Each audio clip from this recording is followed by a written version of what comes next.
आज यहां हम कांग्रेस पार्टी का मैनिफेस्टो इनॉग्रेट करने आए हैं। मुझे याद है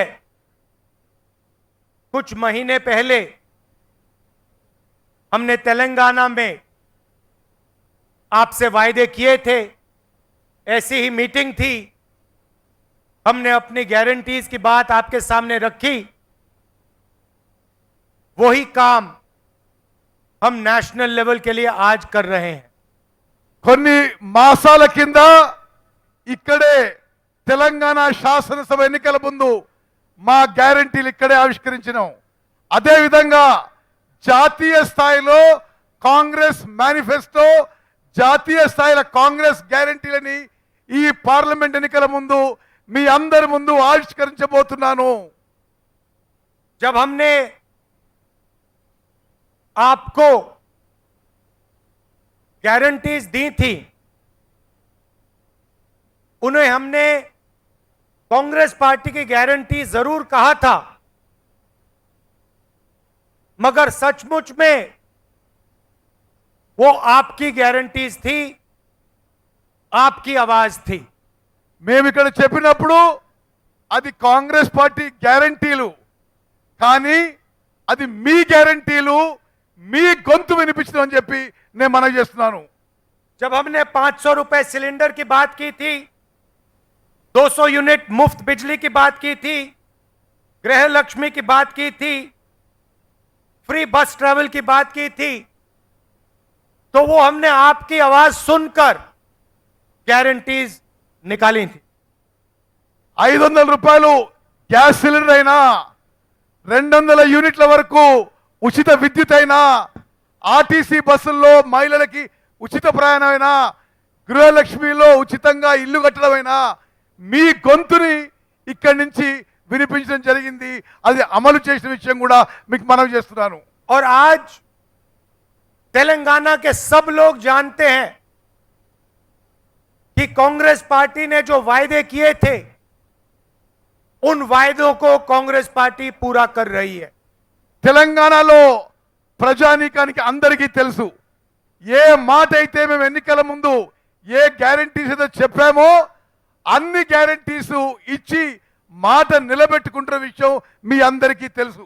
हिंदुस्तान में 40 साल से सबसे ज्यादा बेरोजगारी है, मगर तेलंगाना में तेलंगाना की सरकार ने 30,000 लोगों को सरकारी नौकरी दी है और कुछ ही समय में 50,000 और लोगों को सरकारी नौकरी मिलने जा रही है। మొత్తం భారతదేశంలో నిరుద్యోగ సమస్య చాలా తీవ్రంగా ఉన్న ఈ సమయంలో మన తెలంగాణ ప్రభుత్వం 30,000 ఉద్యోగాలు ఆల్రెడీ ఇచ్చింది, మరో 50,000 ఉద్యోగాలు కూడా ఇవ్వబోతున్న విషయం నేను మనం చేస్తున్నాను. तो जैसा हमने तेलंगाना के साथ किया, वैसा ही हमने अपने मैनिफेस्टो के साथ किया। ఏ విధంగా అయితే తెలంగాణలో మాట ఇచ్చి నిలబెట్టుకున్నామో అదే విధంగా జాతీయ స్థాయి మేనిఫెస్టోలో కూడా నిలబెట్టుకోబోతుందని చెప్పి నేను మనవి చేస్తున్నాను. ये जो मैनिफेस्टो है, ये हिंदुस्तान की जनता की आवाज है, ये कांग्रेस पार्टी की आवाज नहीं है। आपके दिल में जो था, लाखों लोगों के दिल में जो था, उसे कांग्रेस पार्टी ने सुना और उसे हमने मैनिफेस्टो में डाला। ఈ మేనిఫెస్టో కేవలం కాంగ్రెస్ పార్టీ మేనిఫెస్టో కాదు, భారతదేశం ప్రజల యొక్క కోరిక మేరకు ఈ మేనిఫెస్టో తయారు చేయడం జరిగింది. మీ మనసులో ఉన్న మాట ఈ మేనిఫెస్టోలో ప్రతిబింబం చేసినాము. मैनिफेस्टो की आत्मा जो है वो 5 गारंटीज की है। ఈ మేనిఫెస్టోలో 5 గ్యారంటీలు ఈ మేనిఫెస్టో యొక్క ఆత్మ లాంటివి అని చెప్పి నేను మనం చేస్తున్నాను. सबसे पहले बेरोजगारी के लिए, हिंदुस्तान के युवाओं के लिए साल में 1 लाख रुपए की सैलरी वाली नौकरी हर युवा को मिलेगी। భారతదేశంలో నిరుద్యోగులందరికీ అతి త్వరలో భారతదేశంలో నిరుద్యోగులందరికీ ₹1,00,000 జీతంతో ఉద్యోగం ఇప్పించబోతున్నాము. तो हमने एक अप्रेंटिसशिप का कानून बनाया है. మేము అప్రెంటిస్షిప్ అంటే ట్రైనింగ్, మరి ట్రైనింగ్ ఇచ్చే కార్యక్రమం కూడా మొదలు పెడుతున్నాము. इसमें हिंदुस्तान के हर युवा को, जैसे हम मनरेगा में रोजगार की गारंटी देते हैं, वैसे हिंदुस्तान के हर युवा को 1 साल की अप्रेंटिसशिप की गारंटी मिलेगी. మన్రేగాలో ఏ విధంగా అయితే గ్రామీణ యువతకి ఉపాధి కల్పిస్తున్నామో, మొత్తం భారతదేశంలో యువతకి 1 సంవత్సరం పాటు అప్రెంటిస్షిప్ ట్రైనింగ్ ఇచ్చే గ్యారంటీ ఇవ్వబోతున్నాము. ये पब्लिक सेक्टर में होगी, प्राइवेट सेक्टर में होगी, हेल्थ केयर सेक्टर में होगी, एजुकेशन सेक्टर में होगी. सब सेक्टर्स में हम हिंदुस्तान के युवाओं को 1 साल की अप्रेंटिसशिप 1,00,000 की देंगे. భారతదేశంలో ఉన్న నిరుద్యోగ యువత అందరికీ ₹1,00,000 జీతంతో 1 సంవత్సరం ట్రైనింగ్, అప్రెంటిస్షిప్ ప్రభుత్వ రంగ సంస్థల్లో, ప్రైవేట్ రంగ సంస్థల్లో, విద్యా రంగంలో, ఆరోగ్య రంగంలో తప్పనిసరిగా కల్పించబోతున్నా అని చెప్పి నేను మాటిస్తున్నాను. और ये युवाओं के लिए हमने सिर्फ एक बात रखी है,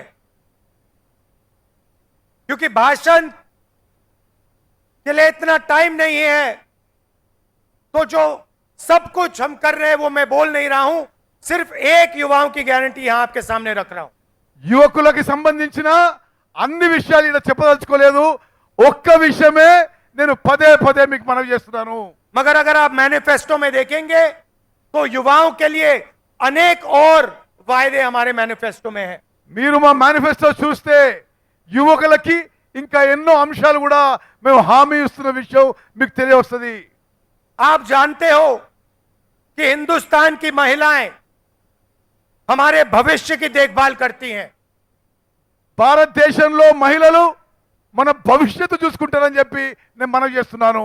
और जो महिलाएं जॉब करती हैं वो 2 जॉब्स करती हैं. ఉద్యోగాలు చేసే మహిళలు 2 ఉద్యోగాలు చేస్తారని చెప్పి కూడా నేను మనవి చేస్తున్నాను. एक ऑफिस में जाकर या मजदूरी कर कर, और दूसरी घर में जो वो अपने बच्चों की और परिवार की रक्षा करती हैं, उनके लिए काम करती हैं. మహిళలు లేబర్ గా పొలాల్లో, ఆఫీస్లో పనిచేస్తూ ఇంటిని కూడా మొత్తం చూసుకుంటారు. 2 ఉద్యోగాలు చేస్తున్నా అని చెప్పి నేను భావిస్తున్నాను. और हिंदुस्तान में मोदी सरकार के आने के बाद करोड़ों लोग फिर से गरीबी में घुस गए हैं. భారతదేశంలో నరేంద్ర మోదీ ప్రభుత్వం వచ్చిన తర్వాత చాలా మంది మళ్ళీ నిరుపేదలు అయిపోయారు. इसीलिए हम एक नारी न्याय कानून लाएंगे. అందుకోసమే నారీ న్యాయ అంటే మహిళలకు న్యాయం మేము తీసుకురాబోతున్నాము. नारी न्याय हिंदुस्तान के हर गरीब परिवार की एक महिला के बैंक अकाउंट में साल में 1,00,000 डालेगी. ఈ నారీ న్యాయలో మహిళలకి అన్య న్యాయంలో ప్రతి కుటుంబంలో ఒక మహిళకి సంవత్సరానికి ₹1,00,000 ఇవ్వబోతుందని చెప్పి నేను మనం చేస్తున్నాను. ये क्रांतिकारी कदम है. ఇది విప్లవాత్మక మార్పు తీసుకురావాలని సమాజంలో చెప్పి నేను మనం చేస్తున్నాను. इससे पूरे देश का चेहरा बदल जाएगा. దేశం యొక్క ముఖ చిత్రం దీని ద్వారా మారబోతుందని చెప్పి నేను మనం చేస్తున్నాను. आप सोचिए, हिंदुस्तान के सबसे गरीब परिवारों को कम से कम ₹1,00,000 सीधा बैंक अकाउंट में कांग्रेस पार्टी की सरकार देने जा रही है. ఆలోచన చేయండి. నిరుపేద కుటుంబాలకి రాబోయే కాంగ్రెస్ ప్రభుత్వం ప్రతి కుటుంబానికి ప్రతి సంవత్సరం ₹1,00,000 ఇవ్వబోతుందని చెప్పి నేను మనం చేస్తున్నాను. इसका मतलब हिंदुस्तान में कोई भी ऐसा परिवार नहीं होगा जिसकी आमदनी 1,00,000 रुपए प्रति साल नहीं होगी।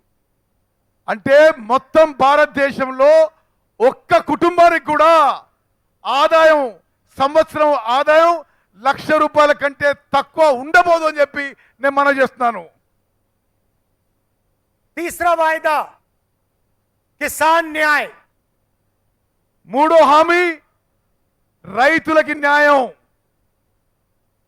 आप जानते हो कि आज हिंदुस्तान में रोज हजारों किसान आत्महत्या करते हैं। మీకు తెలుసు భారతదేశంలో ప్రతిరోజు వేల మంది రైతులు ఆత్మహత్య చేసుకుంటున్నారు. इस देश में रोज 30 किसान आत्महत्या करते हैं। ఈ దేశంలో ప్రతిరోజు 30 మంది రైతులు ఆత్మహత్య చేసుకుంటున్నారు. नरेंद्र मोदी ने हिंदुस्तान के सबसे अमीर लोगों का 16 लाख करोड़ रुपया कर्जा माफ किया है। నరేంద్ర మోదీ ప్రభుత్వం భారతదేశంలో అతిపెద్ద ధనవంతులకి 16 లక్షల కోట్ల రూపాయలు మాఫీ చేసిండు, రుణమాఫీ చేసిండు. मगर किसानों का 1 रुपया कर्जा माफ नहीं किया। కానీ రైతులకి ఒక్క రూపాయి కూడా రుణమాఫీ చేయలేదు. इसलिए किसान न्याय के माध्यम से हम किसानों का कर्जा माफ करेंगे और लीगल एमएसपी की गारंटी देंगे। అందుకోసమే కేంద్రంలో రాబోయే కాంగ్రెస్ ప్రభుత్వం రైతు రుణమాఫీ చేయబోతుంది.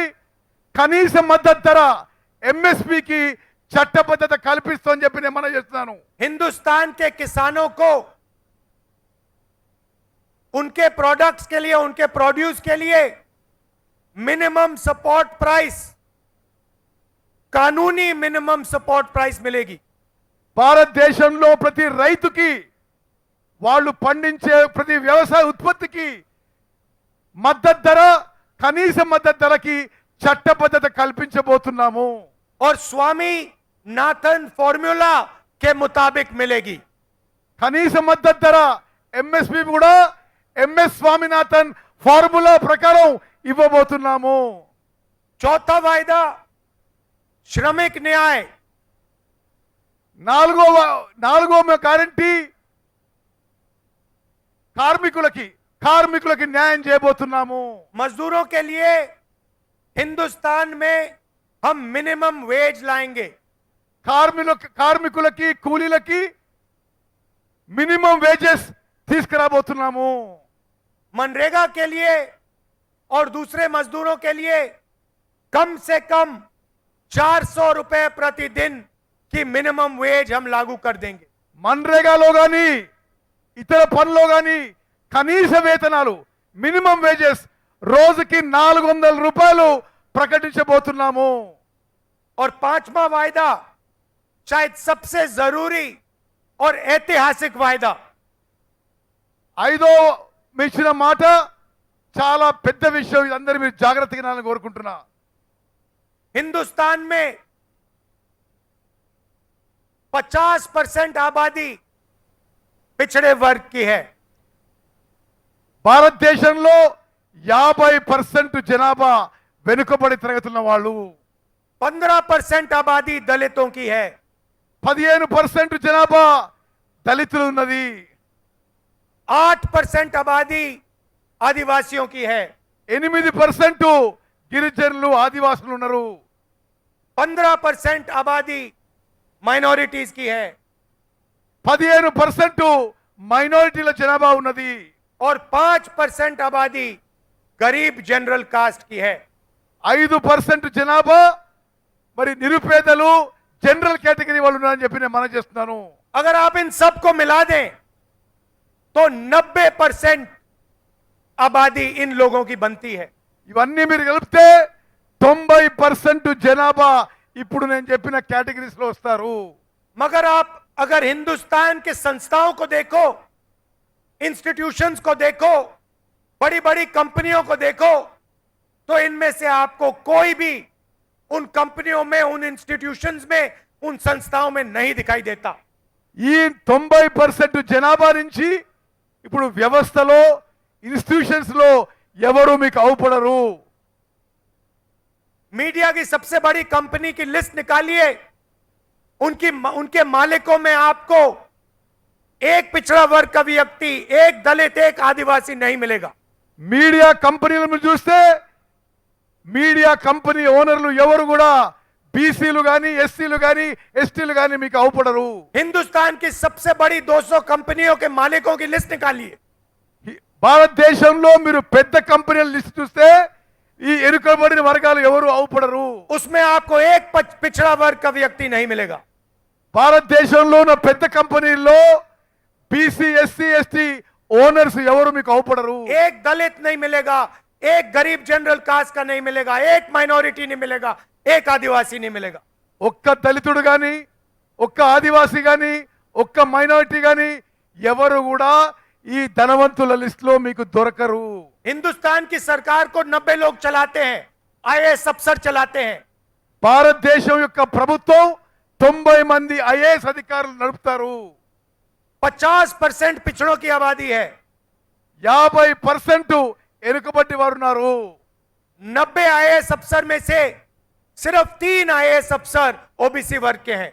దేశాన్ని నడిపించే 90 మంది ఐఏఎస్ ఆఫీసర్లో కేవలం 3 బీసీలు ఉన్న మాట ఇది వాస్తవము. आपकी आबादी 50% और आपकी हिस्सेदारी 5%। మీ జనాభా 50%, మీ భాగస్వామ్యం కేవలం 3% అని చెప్పి నేను మనం చేస్తున్నాను. आदिवासियों की आबादी 8%, 90 में से सिर्फ एक आदिवासी। గిరిజనులు ఆదివాసాలు 8% ఉంటే ఈ 90లో ఒక్కడే ఒక్కడు గిరిజను ఉన్నాడు. दलितों की आबादी 15%, दलित अफसर 90 में से 3। 90 మందిలో దళితులు కేవలం 3, దళితుల జనాభా సంఖ్య 15% అని చెప్పి నేను మనం చేస్తున్నాను. और अगर आप बजट को देखें तो अगर 100 रुपए खर्च होता है तो दलित, आदिवासी, पिछड़े वर्ग के अफसर सिर्फ 6 रुपए का निर्णय लेते हैं। మీరు బడ్జెట్ చూస్తే ఖర్చు అయ్యే 100 రూపాయల్లో కేవలం 6 రూపాయలు బీసీ ఎస్సీ ఎస్టీ ఆఫీసర్స్ ఖర్చు పెడుతున్నారని చెప్పి నేను మనం చేస్తున్నాను. तो सच्चाई ये है भाइयों और बहनों कि हिंदुस्तान की 90% आबादी की इस देश में हिस्सेदारी है ही नहीं। అంటే దేశంలో 90% జనాభా ఉన్న బీసీ ఎస్సీ ఎస్టీ మైనారిటీలకి దేశంలో సరి అయిన భాగస్వామ్యం లేదు అని చెప్పి నేను మనం చేస్తున్నాను. किसी को चोट लगती है तो पहला काम डॉक्टर कहता है एक्सरे कराओ। ఎవరికన్నా ఏమైనా దెబ్బ తాకితే డాక్టర్ ముందేమంటాడు, ఎక్స్రే చేసుకురా అని అంటాడు. एक्सरे से सच्चाई दिख जाती है। ఎక్స్రేతోని నిజం బయటకు వస్తుందని చెప్పి మనం చేస్తున్నాను. एक्सरे के बाद डॉक्टर सही निर्णय ले सकता है। ఎక్స్రే తీసుకున్న తర్వాతనే డాక్టర్ సరి అయిన నిర్ణయం తీసుకోగలుగుతాడు. इसीलिए हमने वायदा किया है कि जैसे ही हमारी सरकार आएगी, जो हमने तेलंगाना में किया, जाति जनगणना को हम पूरे देश में इंप्लीमेंट कर देंगे। అందుకోసమే ఏ విధంగా అయితే తెలంగాణలో చేసినామో మేము ఎస్సీ ఎస్టీ బీసీ అన్ని కులాల జనగణన చేయబోతున్నాము, క్యాస్ట్ సెన్సస్ చేయబోతున్నాం అని చెప్పి నేను మనం చేస్తున్నాను. देश का एक्सरे कर देंगे, दूध का दूध, पानी का पानी हो जाएगा। భారతదేశం ఒక ఎక్స్రే తీసి ఏది నిజమో అది బయటపడాలని మేము కోరుకుంటున్నాము. पिछड़े वर्ग को, दलितों को, आदिवासियों को, गरीब जनरल कास्ट के लोगों को, माइनॉरिटीज को पता लग जाएगा कि इस देश में उनकी भागीदारी कितनी है। బీసీలకి ఎస్సీలకి ఎస్టీలకి మైనారిటీలకి దేశంలో వాళ్ళ భాగస్వామ్యం ఎంత ఉందని చెప్పి దాంతో స్పష్టంగా అవుపడుతుంది చెప్పి నేను మనం इसके చేస్తున్నాను. बाद हम फाइनेंशियल और इंस्टीट्यूशनल सर्वे करेंगे। అదే విధంగా ఆర్థిక పరమైన వ్యవస్థాపకమైన సర్వే కూడా చేయించబోతున్నాము. ये पता लगाएंगे कि हिंदुस्तान का धन किसके हाथों में है, कौन से वर्ग के हाथ में है। ఈ విధంగా భారతదేశం యొక్క ధనము ఏ వర్గం దగ్గర ఉంది, ఎక్కడుందో మేము తెలుసుకుంటాము. और इस ऐतिहासिक कदम के बाद हम क्रांतिकारी काम शुरू करेंगे। ఈ చారిత్రాత్మక అడుగు వేసిన తర్వాత కొన్ని విప్లవాత్మక మార్పులు తీసుకురాబోతున్నాము. जो आपका हक बनता है वो हम आपके लिए आपको देने का काम करेंगे. మీ హక్కు అయితే ఏది ఉందో మీ హక్కు ప్రకారం మీకు ఇవ్వబోతుందని చెప్పి నేను మనవి చేస్తున్నాను. चाहे वो मीडिया हो, ब्यूरोक्रेसी हो, हिंदुस्तान की सब संस्थाएं हो, वहां हम आपकी जगह बनाकर आपको हिस्सेदारी देंगे. భారతదేశంలో ఉన్న అన్ని సంస్థలు, బ్యూరోక్రసీ కానీ, మీడియా కంపెనీలు కానీ, ఇతర సంస్థల్లో కూడా ఎవరి భాగస్వామ్యం ఎవరికి వచ్చే విధంగా మేము అడుగులు తీసుకుంటామని చెప్పి నేను మనవి చేస్తున్నాను. भाई और बहनों, आप जानते हो कि यहां आपके पिछले चीफ मिनिस्टर ने सरकार कैसे चलाई थी. మిత్రులారా, మీకు తెలుసు గతంలో ఉన్న ముఖ్యమంత్రి ఏ విధంగా ప్రభుత్వం నడిపించిండో మీరు చూసిండ్రు. हजारों लोगों के उन्होंने फोन टैप किए వేల మంది ఫోన్లు ట్యాపింగ్ చేసిండు.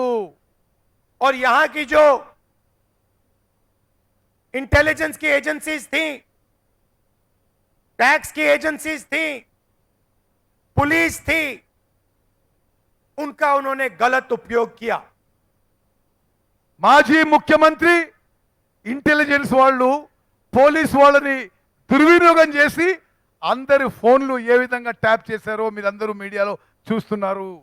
हजारों लोगों का फोन टैप किया और सरकार बदलते ही सरकार का डेटा सरकार के कंप्यूटर नदी में फेंक दिए.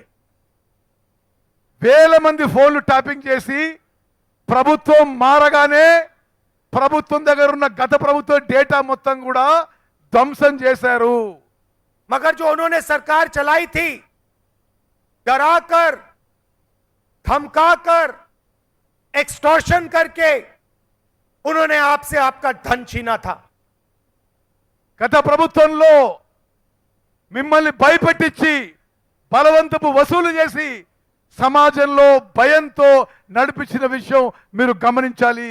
रात को फोन कॉल आता था, आपको धमकाया जाता था और आपके पैसे छीने जाते थे, आपसे लूटे जाते थे. రాత్రిపూట ఫోన్ కాల్ వచ్చేది, మీ ధనం మరి బలవంతంగా వసూలు చేయించబడేదని చెప్పి నేను మనవి చేస్తున్నాను. आज तेलंगाना में कार्रवाई शुरू है और सच्चाई आपके सामने है. తెలంగాణలో కాంగ్రెస్ ప్రభుత్వం పని మొదలుపెట్టింది, నిజం మీ ముందుందని చెప్పి నేను మనవి చేస్తున్నాను. जो यहां आपके पिछले चीफ मिनिस्टर ने किया वो दिल्ली में प्रधानमंत्री और बीजेपी के लोग कर रहे हैं. ఇక్కడ మాజీ ముఖ్యమంత్రి పని అయితే చేసిండో ఢిల్లీలో నరేంద్ర మోదీ ప్రభుత్వం కూడా అదే పని చేస్తుందని చెప్పి నేను మనవి చేస్తున్నాను. जिसको पहले इन्फोर्समेंट डायरेक्टरेट कहा जाता था वो आज एक्सटॉर्शन डायरेक्टरेट बन गया है. గతంలో ఎన్ఫోర్స్మెంట్ డైరెక్టరేట్ అనే కేంద్ర సంస్థ ఇప్పుడు ఎక్స్టార్షన్ డైరెక్టరేట్ అంటే బలవంతపు వసూళ్ల డిపార్ట్మెంట్ గా మారింది. बीजेपी दुनिया की सबसे बड़ी वॉशिंग मशीन चला रही है. బీజేపీ ప్రపంచంలోనే ఒక వాషింగ్ మిషన్ నడిపిస్తుంది. और देश के सबसे भ्रष्ट मंत्री, सबसे भ्रष्ट नेता नरेंद्र मोदी जी के साथ खड़े हैं. దేశంలో అత్యంత అవినీతి పరులు, అవినీతి మంత్రులు అందరూ కూడా నరేంద్ర మోదీతో నిలబడ్డారు. ఎలా इलेक्शन कमीशन में नरेंद्र मोदी ने लोग बैठाए. ఎలక్షన్ కమిషన్ లో కూడా నరేంద్ర మోదీ తన తొత్తులను పెట్టిండు. और दुनिया का सबसे बड़ा स्कैम इलेक्टोरल बॉन्ड्स का स्कैम है. ప్రపంచంలోనే అతిపెద్ద కుంభకోణం ఎలక్ట్రోల్ బాండ్స్ కుంభకోణం అని చెప్పి నేను మనం చేస్తున్నాను. पैसा दो, धंधा लो. పైసలు వసూలు చేసి వ్యాపారం బిజినెస్ ఇచ్చిన చరిత్ర బీజేపీ ప్రభుత్వం చెప్పి నేను మనం చేస్తున్నా. इलेक्टोरल बॉन्ड्स की आप लिस्ट निकालिए और उसमें साफ दिखता है. మీరు ఎలక్ట్రల్ బాండ్స్ అంటే పొలిటికల్ పార్టీస్ కి మరి బాండ్స్ ఇచ్చిన వాళ్ళు లిస్ట్ చూస్తే వాళ్ళ వ్యాపారాలు వాళ్ళ బాండ్స్ కి ఏ సంబంధం ఉందో స్పష్టం అవుతుంది చెప్పి నేను మనం చేస్తున్నాను. एक दिन सीबीआई कंपनी को धमकाती है, उसी महीने वही कंपनी बीजेपी को करोड़ों रुपए पकड़ा देती है.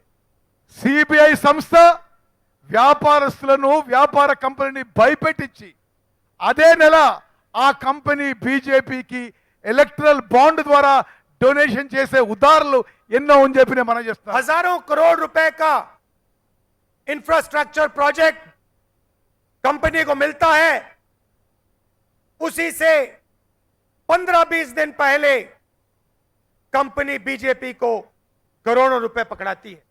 వేల కోట్ల ప్రాజెక్టులు, వేల కోట్ల ఇన్ఫ్రాస్ట్రక్చర్ ప్రాజెక్టులు వాళ్ళ దగ్గరున్న వాళ్ళకి సంస్థలకు ఇచ్చి ఎలక్ట్రల్ బాండ్ ద్వారా వసూలు చేసుకుంటున్నారు. कांग्रेस पार्टी के सारे बैंक अकाउंट बंद कर दिए. కాంగ్రెస్ పార్టీకి చెందిన బ్యాంక్ అకౌంట్లు అన్ని కూడా ఈ బీజేపీ ప్రభుత్వం సీజ్ చేసింది, మూసేసిన విషయం మీకు తెలవాలి. मगर हम इन लोगों से नहीं डरते हैं. అయినా సరే మేము భయపడేది లేదు. यहां पे हमने बीजेपी की बी टीम को हराया, आने वाले चुनाव में हम ए टीम को हराने जा रहे हैं. తెలంగాణలో బీజేపీ బి టీంని ఓడించినాం, ఇప్పుడు దేశంలో బీజేపీని ఓడించబోతున్నాము. कॉन्स्टिट्यूशन हिंदुस्तान के सब लोगों की रक्षा करता है. రాజ్యాంగం భారతదేశ ప్రజలకి రక్షణ కలిగిస్తుంది. चाहे वो दलित हो, आदिवासी हो, पिछड़े लोग हो, माइनॉरिटी के लोग हो, गरीब हो, सब लोगों की रक्षा कॉन्स्टिट्यूशन करता है. రాజ్యాంగం ద్వారానే దళితులు, ఆదివాసీలు, మైనారిటీలు, బీసీలు వీళ్ళందరి రక్షణ మన రాజ్యాంగం చేస్తుంది. बीजेपी कॉन्स्टिट्यूशन को रद्द करना चाहती है. బీజేపీ కేంద్రంలో రాజ్యాంగాన్ని రద్దు చేయదలుచుకున్నది. हम कॉन्स्टिट्यूशन को कभी नहीं रद्द होने देंगे. మేము రాజ్యాంగాన్ని రద్దు చేయనీయము. ये लड़ाई कॉन्स्टिट्यूशन और लोकतंत्र को बचाने की लड़ाई है. ఇప్పుడు మనం కొట్లాడే ఈ కొట్లాట రాజ్యాంగాన్ని, ప్రజాస్వామ్యాన్ని కాపాడుకుందామని చెప్పి నేను మనవి చేస్తున్నాను. नरेंद्र मोदी जी 3-4% लोगों के लिए काम करते हैं. నరేంద్ర మోదీ 3-4% ఉన్న జనాభా వాళ్ళకి పెద్దలకే పనిచేస్తున్నాడు. उनके पास मीडिया, धन, इंटेलिजेंस एजेंसीज, सीबीआई, ईडी सब कुछ है. నరేంద్ర మోదీ దగ్గర పైసలు ఉన్నాయి, మీడియా ఉంది, పెద్ద పెద్ద సంస్థలు ఉన్నాయి, కేంద్ర ప్రభుత్వ సంస్థలు, సిబిఐ, ఈడీ అన్ని ఉన్నాయి. हमारे पास सच्चाई और जनता का प्यार. మా దగ్గర కేవలం జనం యొక్క ప్రేమ, మీ ప్రేమ, నిజం మాతో ఉందని చెప్పి నేను మనవి చేస్తున్నాను. और जीत सच्चाई और जनता की होती है. గెలుపు నిజంతో మరి మాతో ఉంటుందని చెప్పి నేను మనవి చేస్తున్నాను. आखिरी बात, मैनिफेस्टो में हमने फिशिंग कम्युनिटी के लिए, मछुआरों के लिए भी जबरदस्त काम किया है. మేనిఫెస్టోలో అన్ని కమ్యూనిటీలు కూడా సరి అయిన న్యాయం చేస్తున్నామని చెప్పి నేను మనవి చేస్తున్నాను. डीजल की सब्सिडी और आपके लिए, फिशरमैन के लिए कोऑपरेटिव बैंक हम लागू करेंगे. చేపలు పట్టే వాళ్ళకి డీజిల్ సబ్సిడీ, అదే విధంగా ఫిషర్మ్యాన్ కోఆపరేటివ్స్ కి మేము తక్కువ ధరతో లోన్లు ఇప్పిస్తామని చెప్పి నేను మనవి చేస్తున్నాను. मैंने आज 5 वायदे आपके सामने रखे. నేను మీ ముందు 5 మాటలు, 5 హామీలు మీ ముందు ఉంచాను. मगर ये हमारे सिर्फ 5 वायदे नहीं है. కానీ ఇది కేవలం 5 మరి గ్యారంటీలు మాత్రమే, 5 హామీలు మాత్రమే కాదు అని చెప్తున్నాను. युवाओं के लिए मैंने आपको सबसे बड़ा वायदा आपके सामने रखा, मगर 5 और वायदे हैं. యువకులకు అన్నిటికంటే పెద్ద హామీ మీ ముందుంచాను. మరో 5 హామీలు కూడా ఉన్నాయని చెప్పి నేను మనవి చేస్తున్నాను. वैसे ही महिलाओं के लिए और 5 वायदे हैं. అదే విధంగా మహిళలకు కూడా మరో 5 హామీలు ఉన్నాయని చెప్పి మనవి చేస్తున్నాను. किसान और मजदूर और पिछड़े वर्ग के लिए भी अलग अलग 5 वायदे हैं.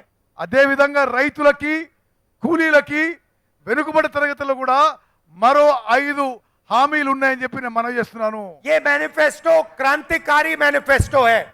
ఇది విప్లవాత్మక రెవల్యూషనరీ మేనిఫెస్టో అని చెప్పి నేను మనం చేస్తున్నాను. ये हिंदुस्तान के चेहरे को बदलने वाला मैनिफेस्टो है ఇది భారతదేశం యొక్క ముఖ చిత్రం మార్చబోతుంది చెప్పి నేను మనం చేస్తున్నాను. और ये हमारा मैनिफेस्टो नहीं है, ये हिंदुस्तान की आत्मा का मैनिफेस्टो है, आपका मैनिफेस्टो है।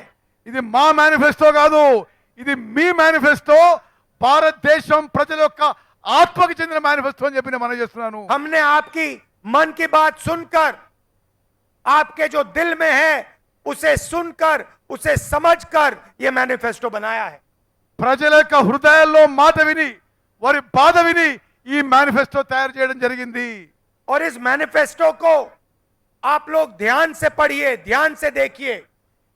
ఈ మేనిఫెస్టోని చాలా జాగ్రత్తగా చదవండి అని చెప్పి నేను విజ్ఞప్తి చేస్తున్నా. क्योंकि अगर आप इसको अच्छी तरह देखेंगे तो आपको पता लगेगा कि ये मैनिफेस्टो हिंदुस्तान को बदल सकता है। మీరు జాగ్రత్తగా చదివితే మీకు అర్థమవుతుంది, భారతదేశం యొక్క ముఖ చిత్రం ఈ మేనిఫెస్టో మార్చేస్తుంది, మీ జీవితాల్లో వెలుగులు నింపుతుంది చెప్పి गरीबों की, किसानों की, महिलाओं की, युवाओं की जिंदगी बदल सकता है। నిరుపేదలు, రైతులు, మహిళలు, కూలీలు అందరి జీవితాల్లో వెలుగులు నింపే మేనిఫెస్టో అని చెప్పి నేను మనం और आप చేస్తున్నాను. ये भी जानते हो, तेलंगाना में बहुत अच्छी तरह जानते हो, अगर कांग्रेस पार्टी आपसे ऐसे वायदे करती है तो कांग्रेस पार्टी उन वायदों को डिलीवर कर देती। ఏ విధంగానైతే తెలంగాణలో ఏ గ్యారెంటీలు ఇచ్చినామో, ఏ మాట ఇచ్చినామో నిలబెట్టుకున్నామో, భారతదేశంలో కూడా ఈ గ్యారెంటీలు ఇచ్చి నిలబెట్టుకుంటామని చెప్పి నేను మనం చేస్తున్నాను. मैं यहां राजनीतिक भाषण दिया हूं, నేను ఇక్కడ ఒక పొలిటికల్ స్పీచ్ ఇచ్చాను. मगर मेरा और आपका रिश्ता राजनीतिक नहीं है। కానీ నాకు మీకున్న సంబంధం రాజకీయాలకు అతీతంగా ఉందని చెప్పి నేను మనం చేస్తున్నా. मेरा और आपका रिश्ता पारिवारिक रिश्ता है, मोहब्बत का रिश्ता है। నాకు మీకున్న బంధం ఒక కుటుంబంలో ఉన్న బంధం, ప్రేమ ఆత్మీయత ఉన్న బంధం అని చెప్పి నేను మనం చేస్తున్నాను. और आप जानते हो सोनिया जी तो हैं आपकी, उन्होंने आपकी मदद की, मगर दिल्ली में मैं भी आपका सिपाही हूं।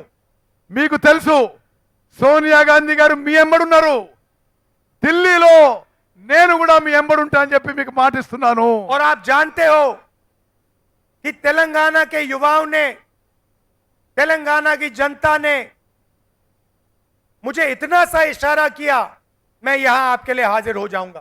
మీకు తెలుసు, తెలంగాణలో ఏ యువకులైనా, తెలంగాణలో ప్రజలు ఎప్పుడు పిలిస్తే అప్పుడు నేను మీ ముందు హాజరైతా అని చెప్పి నేను మనవి చేస్తున్నాను. और मैं सिर्फ ये 2-3 साल की बात नहीं कर रहा हूं, ये मैं अपनी पूरी जिंदगी की बात कर रहा हूं।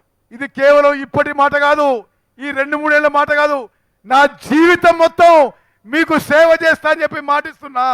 जब तक मैं जीवित हूं, तेलंगाना के छोटे से छोटे बच्चे ने मुझे बुलाया, मैं यहां हाजिर हो जाऊंगा।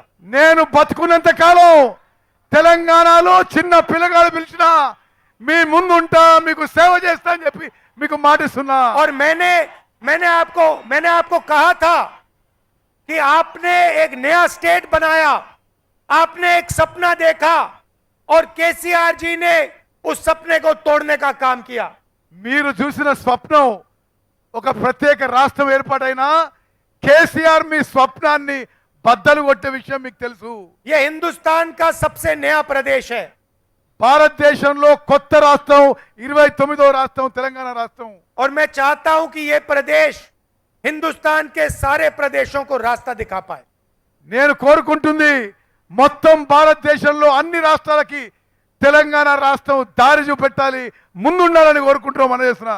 और इसमें मैं, आपके चीफ मिनिस्टर, हमारे सब नेता, कांग्रेस पार्टी के हर कार्यकर्ता और तेलंगाना के युवा, तेलंगाना की जनता एक साथ मिलकर काम करेंगे। ఈ కృషిలో నేను, మీ ముఖ్యమంత్రి, మీ నాయకులు, కార్యకర్తలు అందరూ కూడా కలిసి పనిచేస్తామని చెప్పి నేను మనం చేస్తున్నాను.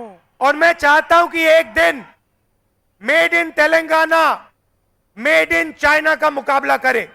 నేను కోరుకుంటున్నా ఒకరోజు మేడ్ ఇన్ తెలంగాణ అనే బ్రాండ్ మేడ్ ఇన్ చైనా కంటే పెద్ద కావాలని చెప్పి కోరుకుంటున్నా. और फिर पूरा देश कहे अगर मेड इन तेलंगाना हो सकता है तो मेड इन उत्तर प्रदेश हो सकता है, मेड इन राजस्थान हो सकता है. तो ये मैसेज मैं चाहता हूं कि आप देश को दें. ఏ విధంగానైతే made in Telangana successful brand కావాలతో ఆ తర్వాత అన్ని రాష్ట్రాల్లో made in Uttar Pradesh, made in Rajasthan అంతటా సక్సెస్ కావాలని కోరుకుంటున్నాను. और देश में बीजेपी के लोग नफरत फैलाते हैं. మొత్తం భారతదేశంలో బీజేపీ పార్టీ మతం సమాజంలో విద్వేషం ఫైలాయిస్తుంది. एक धर्म को दूसरे धर्म से लड़ाते हैं. ఒక మతాన్ని ఇంకో మతంతో కొట్లాడబెట్టింది. मगर तेलंगाना में नफरत के बाजार में आप सब ने मोहब्बत की लाखों दुकानें खोली हैं. మీరు తెలంగాణలో ఈ విద్వేషాల బజార్లో ప్రేమించే దుకాణం తెరిచిండ్రు. నేను చాలా సంతోషిస్తున్నాను చెప్పిన यहाँ पे सब लोग मिलकर प्यार से इज्जत से काम करते हैं. ఇక్కడ అందరూ కూడా కలిసిమెలిసి ప్రేమతో అభిమానంతో పని చేయడం నేను ఎంతో సంతోషిస్తున్నాను. तो ये भी मैसेज तेलंगाना से पूरे देश में जा रहा है. ఈ సందేశం కూడా ఈ కలిసిమెలిసి పనిచేసే సందేశం తెలంగాణ నుంచి మొత్తం భారతదేశం పోతుంది. शाम का समय है, आप दूर दूर से आए, आपको वापस जाना है. मैं आपका दिल से धन्यवाद करता हूं. बहुत बहुत धन्यवाद. नमस्कार. जय हिंद. जय तेलंगाना. మీరు చాలా దూరం నుంచి వచ్చారు. మీ అందరికీ పేరు పేరున నా ధన్యవాదాలు తెలియజేస్తున్నాను.